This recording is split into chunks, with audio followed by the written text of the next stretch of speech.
מי זה? סליחה? זה האופניים שלו. זה האופניים שלך? כן, זה האופניים שלי. איפה העסקת אותה? קנית אותם, זה האופניים שלי. תקשיב. זה האופניים שלי, אתה גנבת לי אותם. תפתח לי אותם עכשיו. לא גנבתי, מה גנבתי? תפתח לי אותם או שאני קורא למשטרה. תפתח לי אותם או שאני למה המשטרה? אז תפתח עכשיו. לא פותח. מה זה לא פותח? זה האופניים שלו. עזוב אותי, הוא גנב לי אותם. סגל פה מישהו? לא. זה? לא.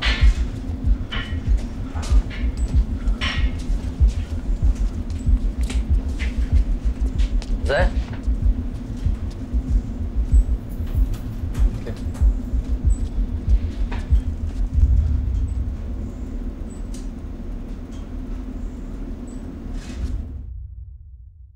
Hello, Mr. Shushan.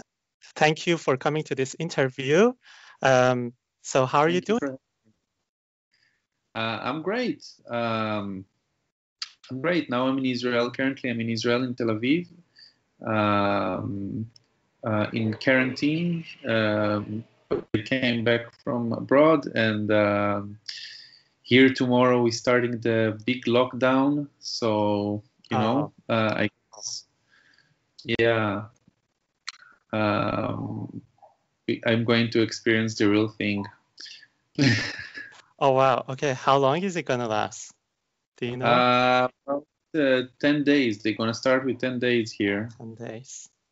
Okay. So lots of food, staying in, watching films probably. So we have you today for your short film called White Eye.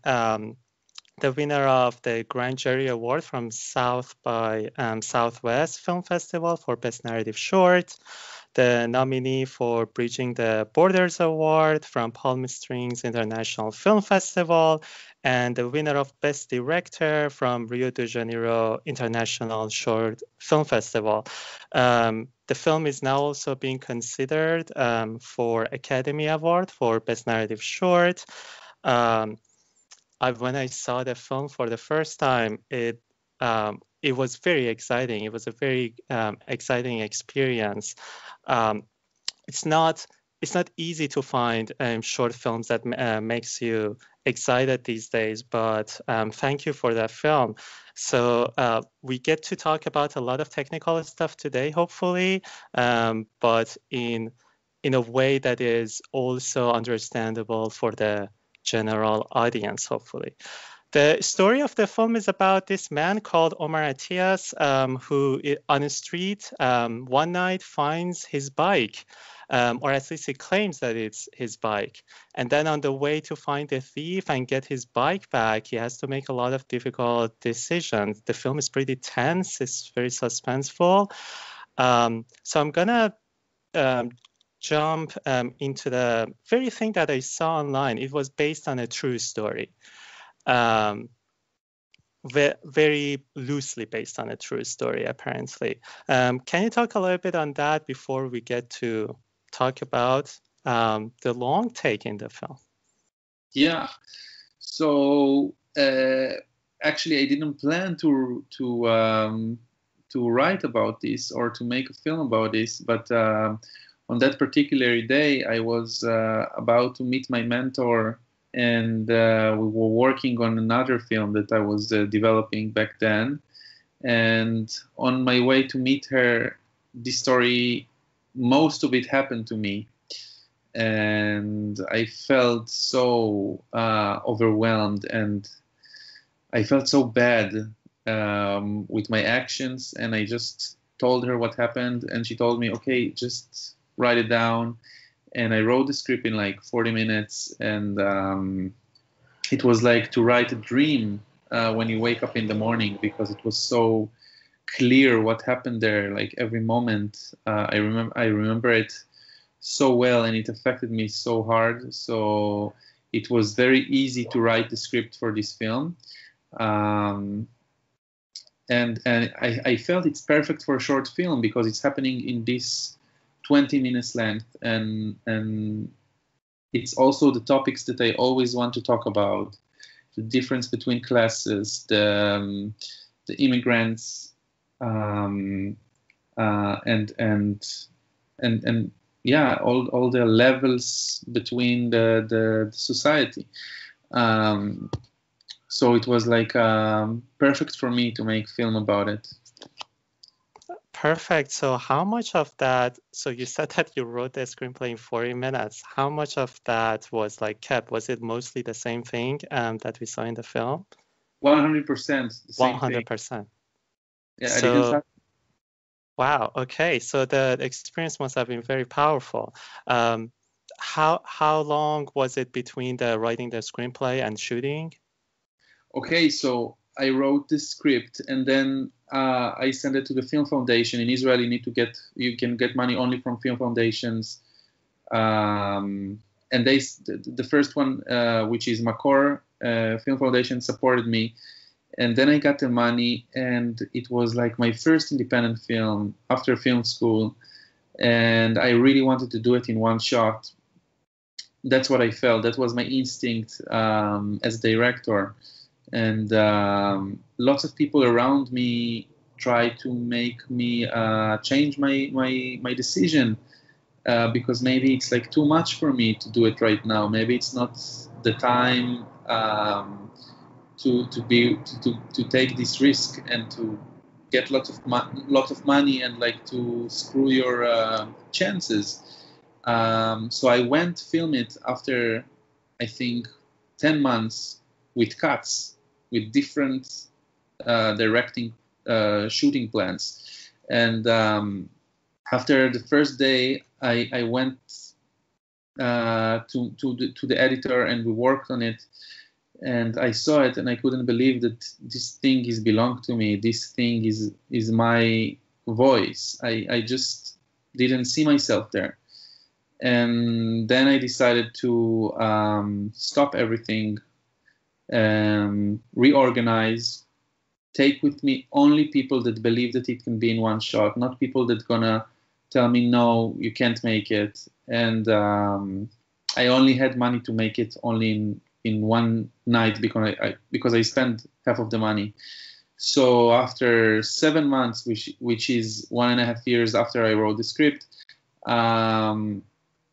we made it in one night. We had one night to do it, and I remember that the sunrise was in 4:30 in the morning, and until 30 minutes after midnight, we didn't had one single take. And that's where I felt so stressed and with lots of pressure. But then things just went so clear, so organic, so well. And we ended the night with I think 7 full takes. Okay, so then this actually leads us to talking about this long take. The whole film is shot in one take. And you said that's like you wanted to do that from the beginning, and then some people told you not to because it's difficult. So let's say that's like the first question. Why do you think long take? Why did you want to do this whole thing in one long take? First of all, my instinct told me to do it because I wanted to create a dialogue between the audience and the main character, because the main character doing something not nice, not good, he's not being a good person there, but it doesn't mean that he's a bad person. So I really wanted that the audience will feel that it's not right to judge this person like from far. I want they will connect with the main character. And I thought the only way I can do it is to leave the audience and the main character without a moment to breathe and to think about his action. Because when I was there, in my personal story, I didn't have the moment to think be sober and to think if what I'm doing is right, and if I might ruin somebody else's life. So I felt that if I'm going to use cuts, it's going to make the audience more far from the main character, and also to the main character more chances to stop for a second and to think. So I thought one shot, it's going to be in one breath, in one madness moment that can't be stopped because you're chasing after something that is not reasonable. So I think that was the main reason. And I was also afraid that when people gonna see it, they're gonna think it's like a nice gimmick, or okay, he did it in one shot, he want to impress us. That was not my intention. That was I afraid this film gonna bring to the table after. But I feel that at the end we succeeded to make it the right way, and like I planned, dreamed, and wanted. Yeah, well, the thing that you said that you were worried about this being considered just a like pretentious effort, I think one of the things that helps you in the way is not just the story, but the way that you're using the long take, so that your camera is constantly moving from street to restaurant to behind the restaurant. And so this, I want to ask you that, like, first, how did you shoot it? Was it a steady cam, or did you use some other stuff and you made it steady in the post-production? There's a lot of camera movements. Yeah, so we put lots of money on the best steady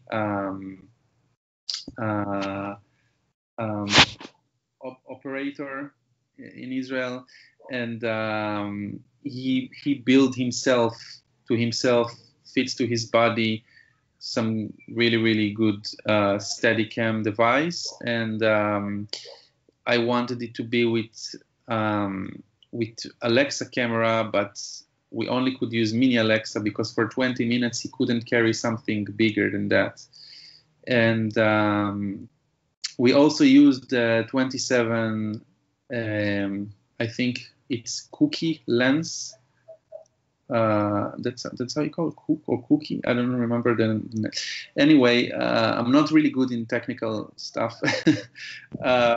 So the 27 was great for us because we had the chance also to sometimes to be far from the scene and to get it all in long shots, and it's also very beautiful with close-ups. So it was the perfect solution for us. And we didn't use any stabilize effects in the post-production.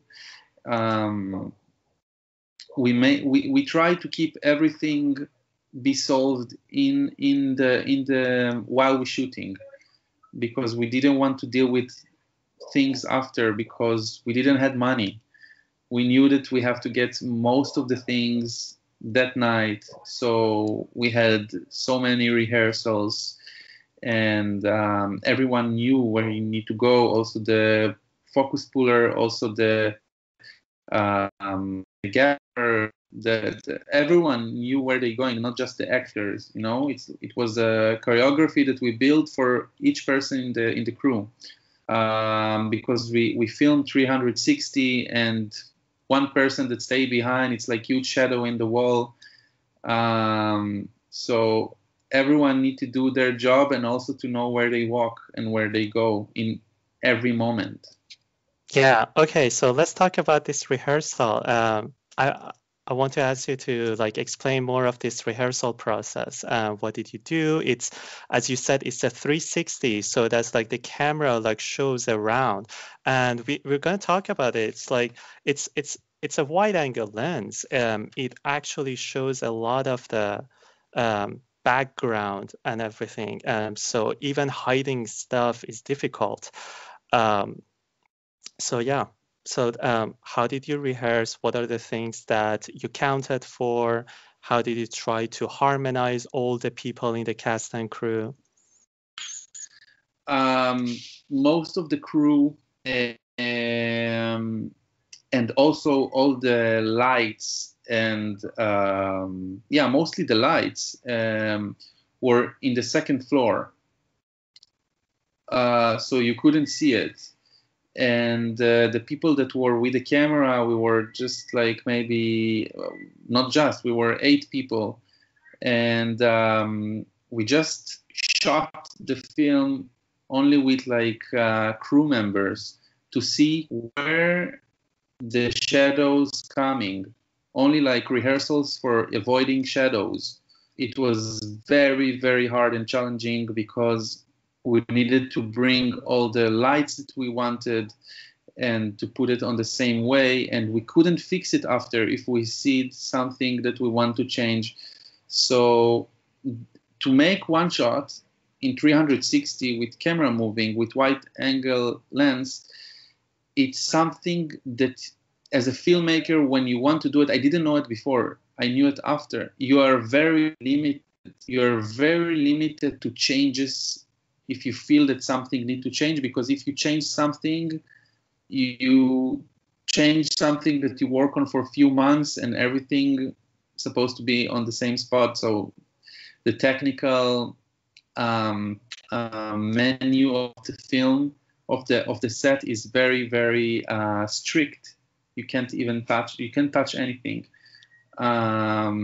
So we needed to make lots of decisions before we shot the film. So it's maybe different than to shoot a film in another way. So the shadows was one of the things, right? What about the sound? How did you record the sound?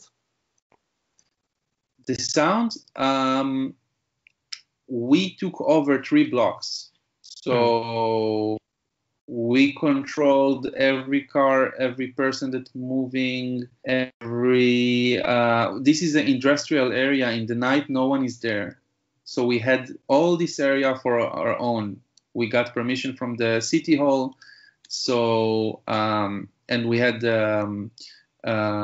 police officers that protect the area and didn't let anyone to get in. So it was very sterilized by that, and that's how we could control the sound. And we mainly did it. It's mainly like post sound. We record everything after. Only the text was original, I think. So the dialogue is on the scene, or is it post? The dialogue is on the scene. The dialogue is on the scene. How did you record the dialogue? Is it with everything we could, also with neck microphones and also with boom microphone. We cover it from every angle.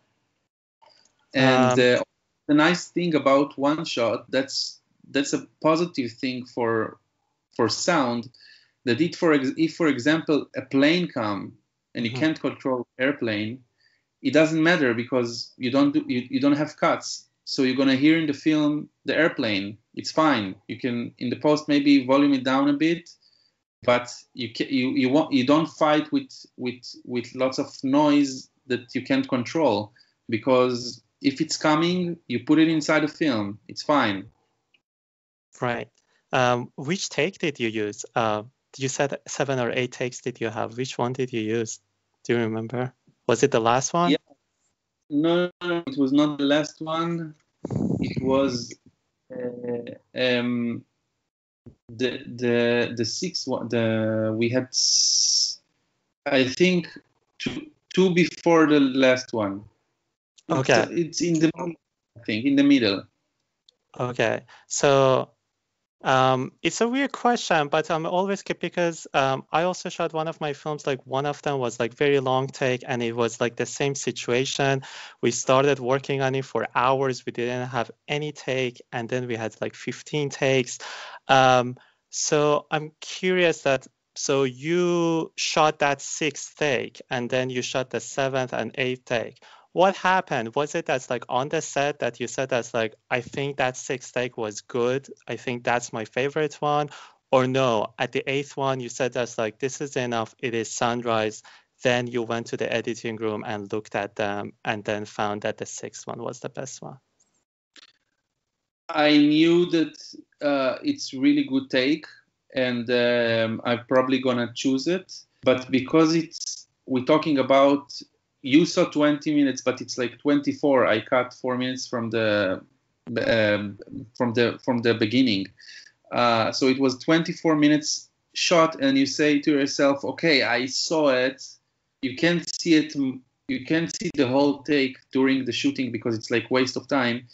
And you think it's good, but you don't know. Maybe something happened that you didn't see, and it can harm the whole shot. So I took backup. The other 2 or 3 was for backup. I knew it's good, but maybe for safety I need 2 others. And the one after was also very good. But the last one was not good, and it's fine because the sun came and I did all I can, and then I just wished for luck that I didn't made a mistake and that everything is fine. And it took me, I don't know, 3 weeks to see it again because I needed like a break. But after 3 weeks, when we watched it, we saw that it's good. Nothing bad happened. Nothing. No surprises. Right. Those 3 weeks must have been difficult. So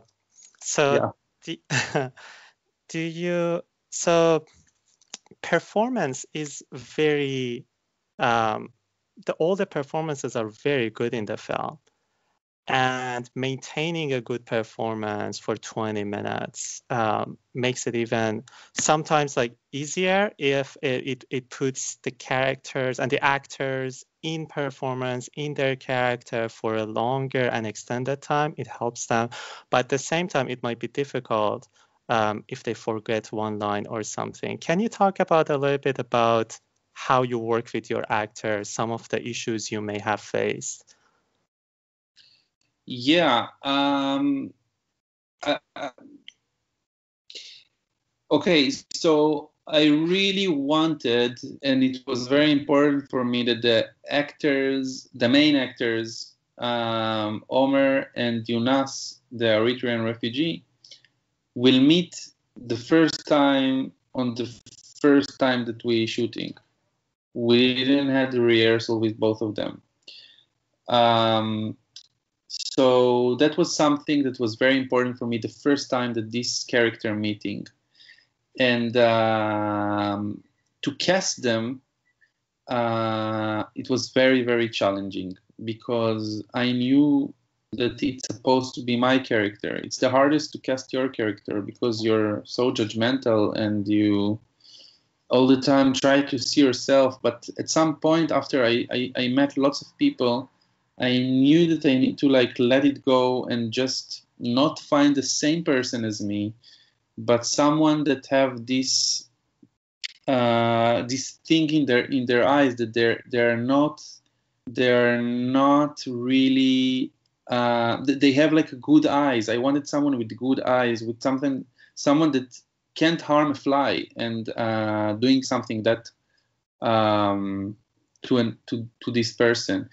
So when I met Daniel Gad, the main actor, we had a conversation in a coffee shop, and I just felt it's him. It's supposed to be him. We just talked. We didn't talk about the film. We just talked about life, about getting to know each other, and I just felt it's him. But with Yunus, it was very interesting story because I knew that I want to use an actor I wanted to use a non-actor. I wanted it to be a real African refugee that have this pain, have this feeling every day that he's going out of his house, that he feel illegal, that he feel not the same as everyone.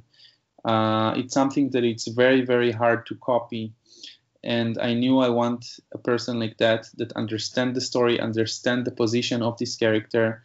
And I already casted someone, but I was not sure. And then one night I just walked around to my house, and I just saw Dawit, the actor.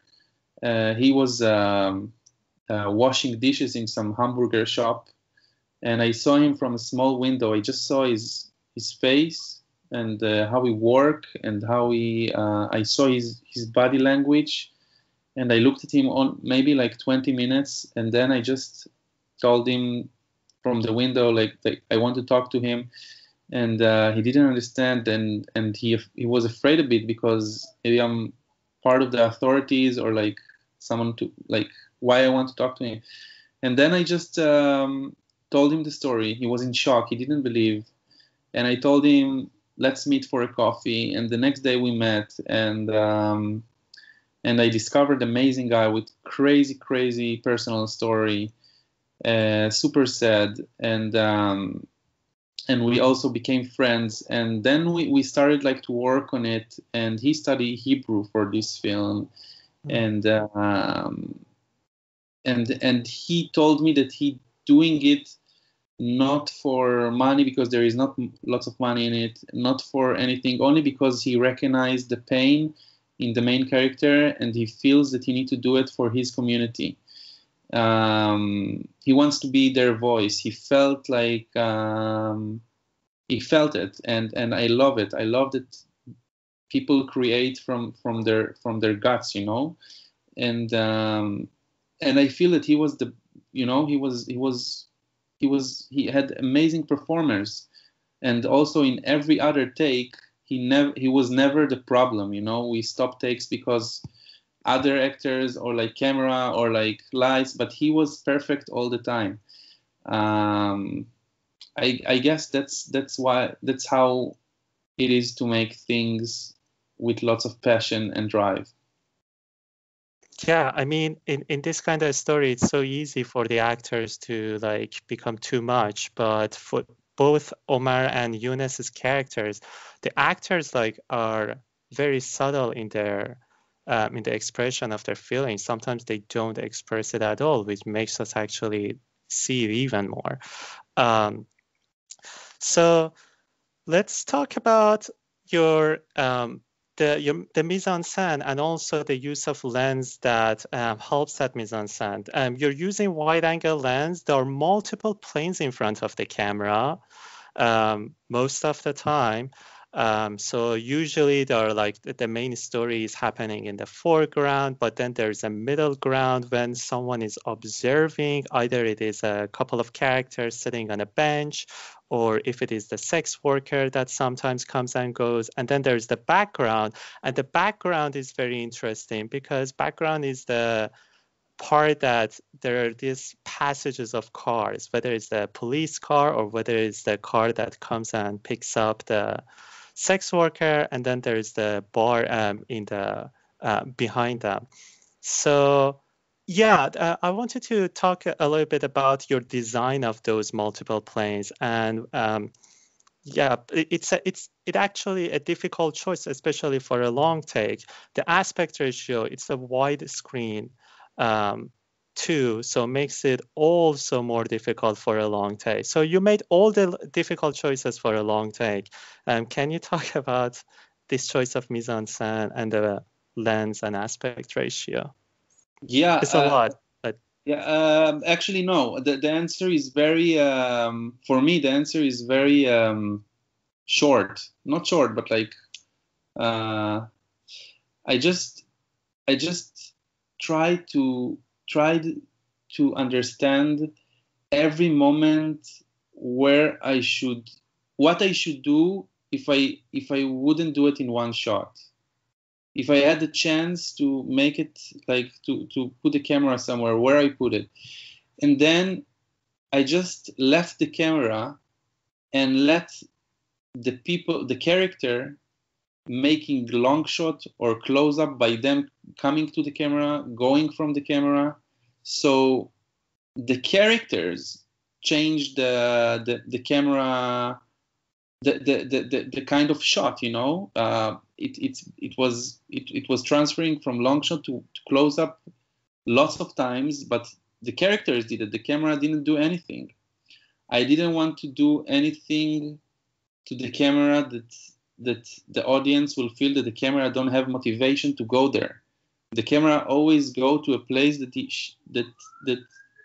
motivated to go there.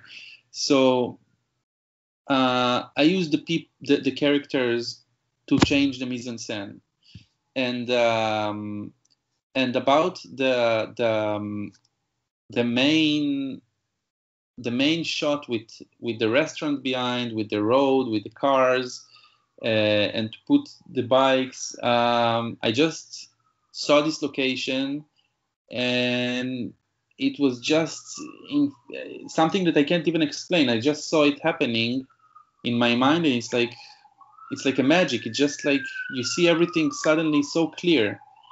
So that is my answer for that. Yeah. So what about the cars? Cars is definitely, you're using that very intentionally in that background. Can you say that's like, why did you add that element, which is kind of a like subplot? What's happening in the background? Is it own story kind of? And you bracket the film, so you start with it and then the film ends with it. Yeah, I wanted something that will maybe in the subconscious will make the audience will feel that life is about things that comes and go, and it's all about like cycle, you know. It's all about like one moment you're up, one moment you're down, and I wanted some movement. Not just that this story happening, lots of story happening right now in the world, and no one care about it. No one care about this person that his life got ruined. The life is continue, cars going, coming, people going, you know. It was a part of showing that the world is still happening while this going. Yeah, it's definitely all the things in front of the camera, and the camera itself is in constant move. Did you think about doing the long take through cheating, actually, like doing some like cutting to blacks and those things to make the shooting easier? Was it like in the middle of the shooting that maybe you panicked and you said that's like, oh my God, this is too much, maybe we can do the cheating? My cameraman asked that. Okay. He asked that maybe we should use light, some walls or like things that the camera can move on. But if you would see the film, there is no moment that there is like something. In every frame there is a person, and I wanted it to be like this. And I also was afraid that if I'm going to do it in cuts, the energy and the rhythm of the actors will be different in every shot, and maybe it's going to be weird. So I think in this particular story, you have to do it in one shot, so it will be the same energy, the same motivation of the camera, and yeah, there is thing that you know, in cinema there is also something that you see, but there is also like spiritual thing, and the audience can feel it. Everyone can feel it if there is cuts or like something that's changing the atmosphere. You can't even tell, you just feel. So I think it's about that. That was a no-no for me. Like I knew that it's supposed to be in one take, one shot. It probably helped your non-actor, the Eunice's actor, probably even more, right? Because someone who hasn't worked in cinema is not used to doing coverage, right? Shooting the same thing from different angles.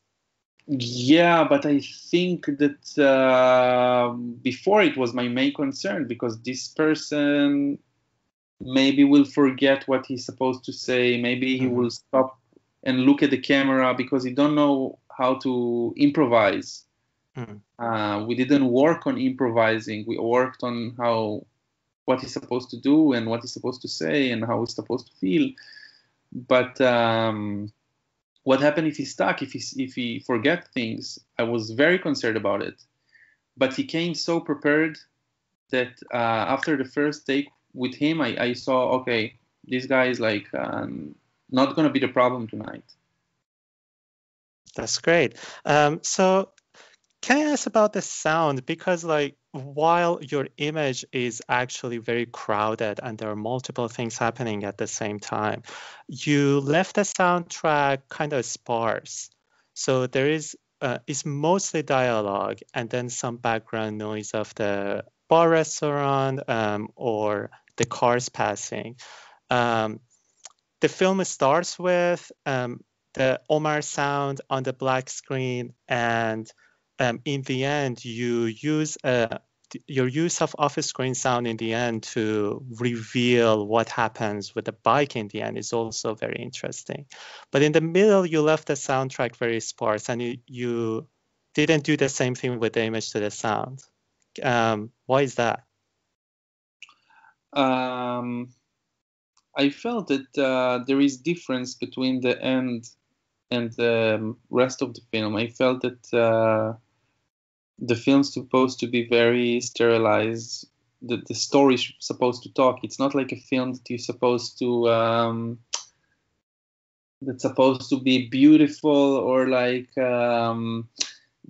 with lots of metaphors or like things that you should solve. It's like story that talking, like you see two person that fighting for something, and I didn't want to harm it. I thought nothing supposed to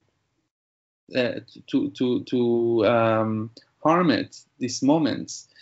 And at the end there is a moment that there is no words anymore, only a feeling. So I wanted to support the feeling with some background music that I felt it very relevant to these feelings of the main character and also to the audience, I hope.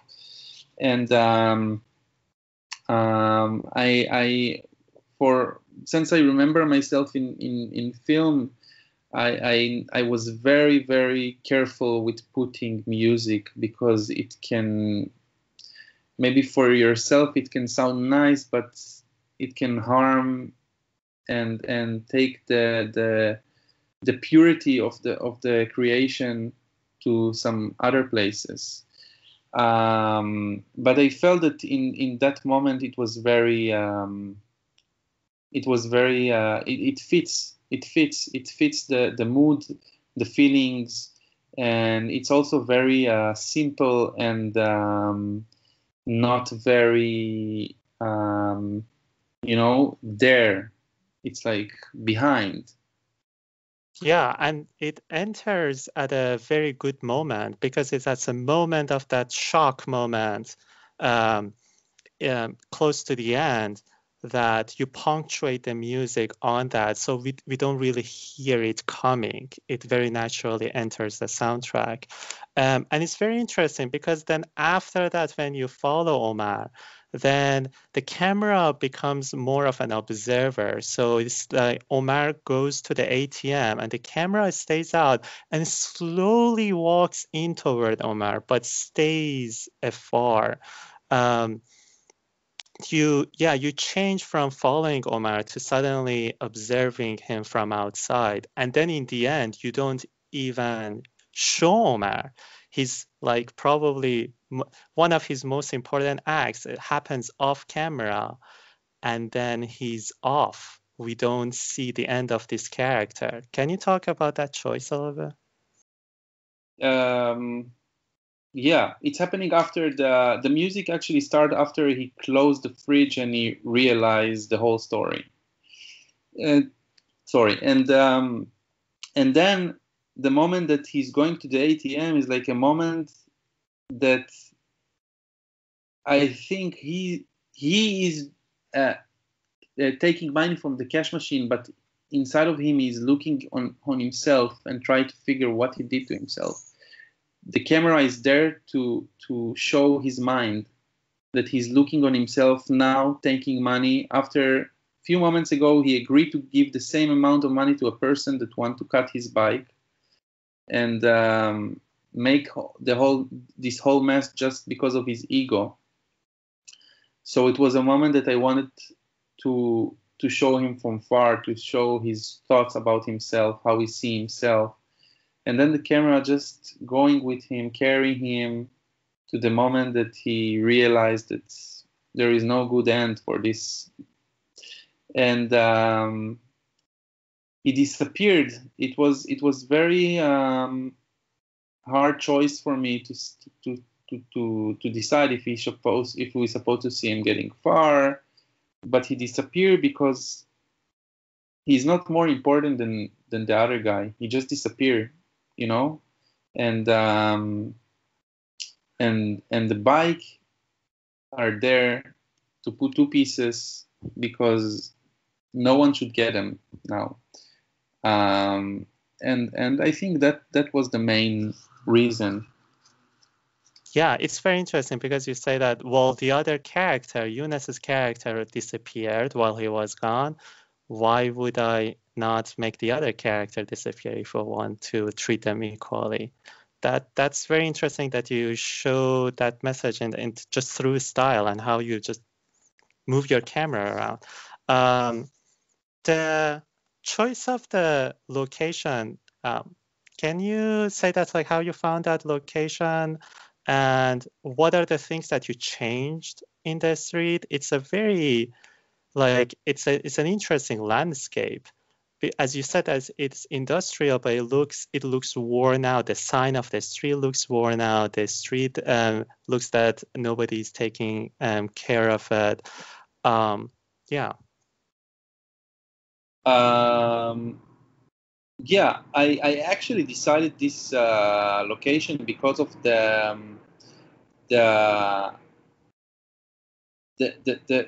meat factory. It was belonged to my friend, and I was visiting him while I was looking for my location, but I didn't go there because of that.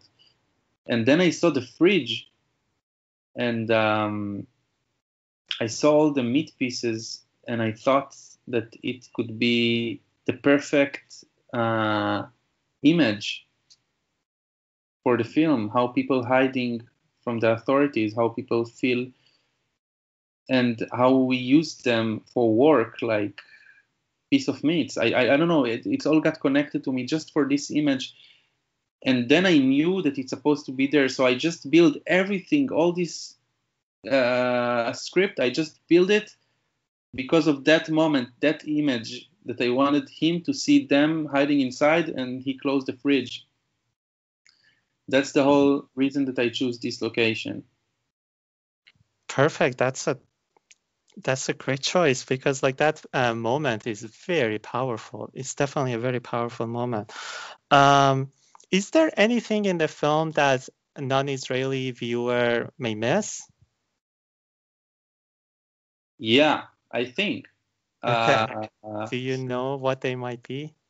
Yeah, there is the moment that, okay, the two officers, one is Jewish Orthodox, the other is a Muslim. I wanted to see also the difference between how Jewish and Muslim, even if they're on the same team, how the Jewish feel a bit above him.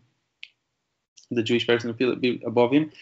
And there is a moment that Jewish people, that if they are Orthodox, they're not allowed to touch women. Oh yeah, he does shake the hand with woman. So the woman that tried to present herself, tried to reach for him, and he said, "I can't touch women." So I don't know if people understand it, but like in Israel, it's like people when people watch it in the cinema in Israel, everyone like laugh. And when people watch it like abroad, I saw that no one, it's like going between them, like no one really care about it. So yeah, I think that's the only moment, but mostly it's story about people. Everyone can feel connected to it. Okay. Is there anything about that story of the girl in the middle ground that goes with the cars that we are missing, that we may not have a context, or no?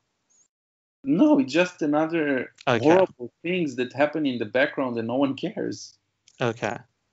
The police, no one cares.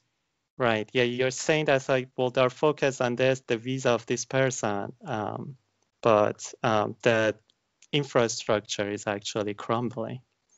So I want to talk now, for the last part of our conversation, shift our conversation to more like finance and then distribution of your film. You said that it was mostly financed through the Israeli Film Foundation. Am I correct? And yeah, let's talk about it's a good conversation of how you finance your film from your script. You talked a little bit about that, and then how you try to distribute it after the production. Go to festivals and then distribution. So the film was supported by Makor Film Festival, which was a great warm house that believed in me and in the script and gave me the chance to make it. And you know, it's like a few times a year you have the chance to send your script to Film Foundation. That's how it goes in Israel, and it's governmental money from the cultural ministry. And I think Makor is the only one that's making supporting short independent film. Most of the other, it's only for student shorts. And I just was lucky enough to get funds from them, because in Israel to make film is very expensive. It's a very expensive place, and it's almost impossible to make it without help. And I don't know, lots of production companies that support and bring money to this, because there is not lots of money in short films. And that's about that. So short film is like very hard to make. Also, not very lots of places presented except of festivals and maybe sometimes few cinematheques. But I love short films. This is my favorite in cinema. I prefer to watch short films about anything else. And about distribution, I don't know. It was something that I just started to do myself. Me and my producers, Shira and Kobe, we started to do it ourselves and to send. And you know, after the win in South by Southwest, it was just big success, and it got to lots of festivals. Now we are over 70 festivals. The film won more than 20 awards, and 3 of them are Oscar qualifying. That's why we are going to not take part, but like now we are under consideration in the Academy Awards. So it's very great news for us.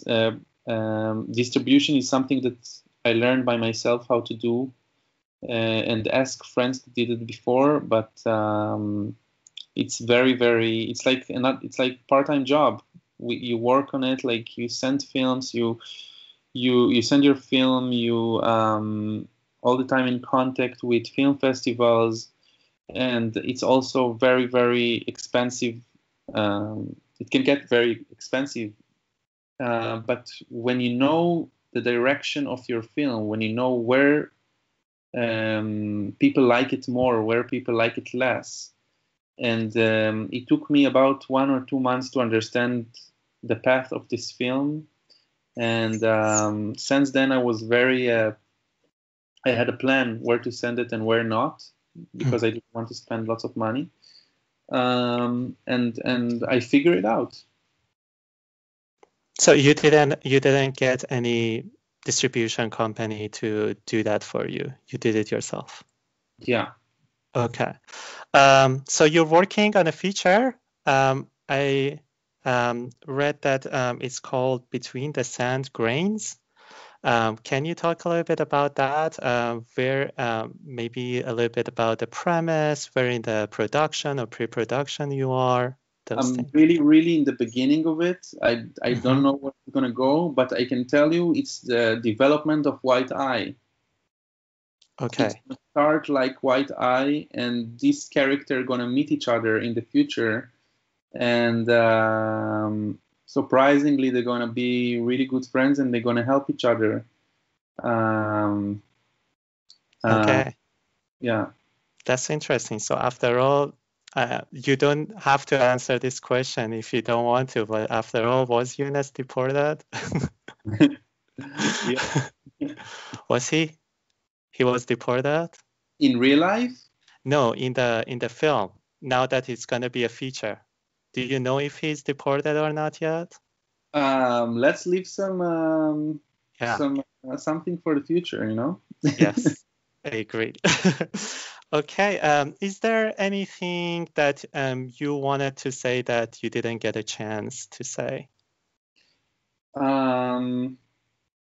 I just can say that personally, I learned from this film that you should do things like that with no fear, because fear got me spend half of the money of something that I didn't want. So if you follow your passion and let all your fears go away, it will be better, and it will be the best choice, I guess. That's Yeah, great. Well, thank you so much for your film. It's very good. Is there any way that people can watch it? Now it's still in the festival circuit, but any time that you have scheduled to make it available for everyone? I'm not sure yet about it, because it's still going for festivals, and festivals require some kind of exclusive.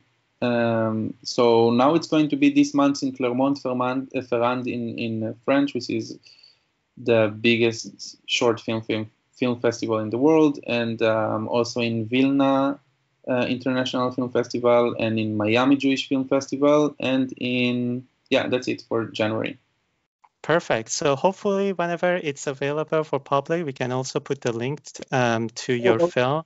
So in New Filmmakers in LA, the film festival. Okay, very good. So yeah, hopefully whenever it is available, we put the link underneath too, so that people can watch it. It's a very good film. Thank you very much for taking time for this interview. Hopefully the lockdown is not going to be too bad. A lot of good films, hopefully. Thank you again for your time, and have a good evening. Thank you for having me. Yeah, good evening.